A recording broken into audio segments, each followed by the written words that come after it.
Parents and guardians, can you allow your children to attend a boarding school where you are not allowed to see or talk to them for a whole year till the long vacation? This is the story of some parents who found themselves in this situation and the secrets behind the school rule. Bright Mind Academy was a prestigious secondary school that every parent wished for their children to attend. They always had the best results all over the country, and their students were known to be well behaved.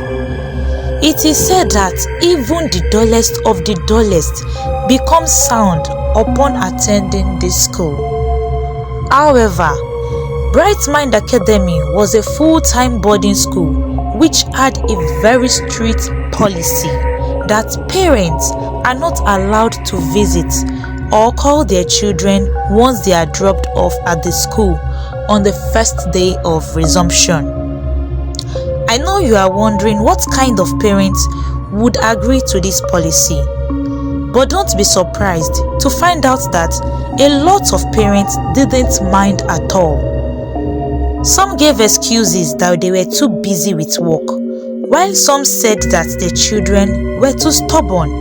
Some even said that they cannot kill themselves because of a child. The child should be in the school while they enjoy their lives outside. One of these parents was Mrs. Ojo. Mrs. Ojo was a big-time banker who didn't have time for her 3 children. Her husband also worked outside the country, so neither of them really had time for their kids. They employed nannies to take care of their children because of their busy schedules. But the nannies always quit within 2 weeks of work because of the children's extremely bad behaviors. Opeyemi, the firstborn, was a very rude girl and a bully.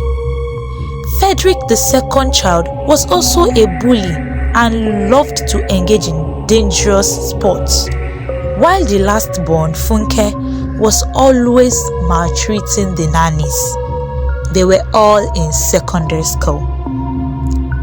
This made Mr. and Mrs. Ojo to enroll their children in Bright Mind Academy. Though they weren't really happy about this decision, but they felt that that is all they could do and they do not have a choice. A year passed and the children came back home for a long vacation. The parents noticed that they have changed drastically. They were now so quiet, submissive, and humble. This new character of theirs were so perfect that they didn't bother employing another nanny to look after them. Unknown to them, the children's change was not ordinary. Now, before we take a dive into the occurrences in Bright Mind Academy, if you haven't subscribed to my channel, please do. I will really appreciate it. And to my subscribers, thank you for the support so far. Now back to the story. Once a child is registered into the academy, an evil spirit is assigned immediately to him or her. Anywhere the child goes, it follows, even to sleep. These evil spirits were visible to the children and very terrifying. The teachers of this school were not ordinary humans, but ghosts of past scholars who were pioneers of education. The evil spirit assigned to a child acts as his guardian for a whole year in school. It is responsible for the child's feeding and upkeeping. Like I said in the beginning, all the students are well behaved. This is so because anytime a student misbehaves, the evil spirit assigned to him would punish him in the most gruesome manner. The more stubborn the child is, the more terrible his punishment would be. This These evil spirits go as far as tearing the students into pieces and joining them back after several days of the children suffering in pain. Some students were unlucky that they even lost their lives in the process, but the evil spirits would summon them back to life and punish them even greatly for dying. This happened to some group of students years back. They snuck out of their hostels at midnight, thinking that their guardians, that is, the evil spirits, were also asleep. They haven't gone far when they came face to face with their guardians. These children were flogged mercilessly the following morning in the presence of the other students. Their flesh was torn from their bodies and their bones were broken little by little every day. This punishment lasted for 7 days till the children gave up the ghosts. However, before the spirits could go far, the evil spirits summoned them back and joined their broken bones together, plastered their flesh back to their bodies, and left them in the dungeon to starve for days. This made the children extremely polite and well behaved.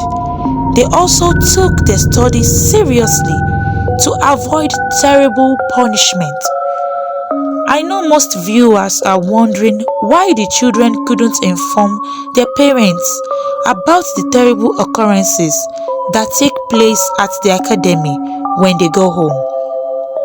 The truth is, the children are always warned greatly never to disclose whatever happens in the school, or else they would lose everyone close to them and eventually lose their own lives.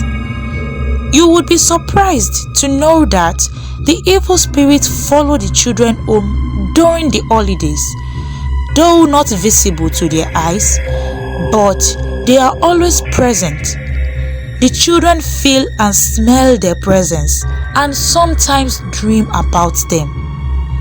Now, the long vacation is over.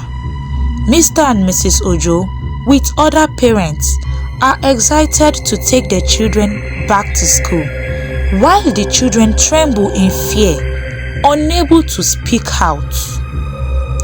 Parents and guardians, please let us be vigilant and do thorough investigations before sending our children to schools. There are some rules that should never be taken into consideration. And lastly, let us be prayerful, for we wrestle not against flesh and blood. If you love this story, please hit the like button and drop your thoughts in the comment section. Don't forget to subscribe to my channel for more stories. Thank you.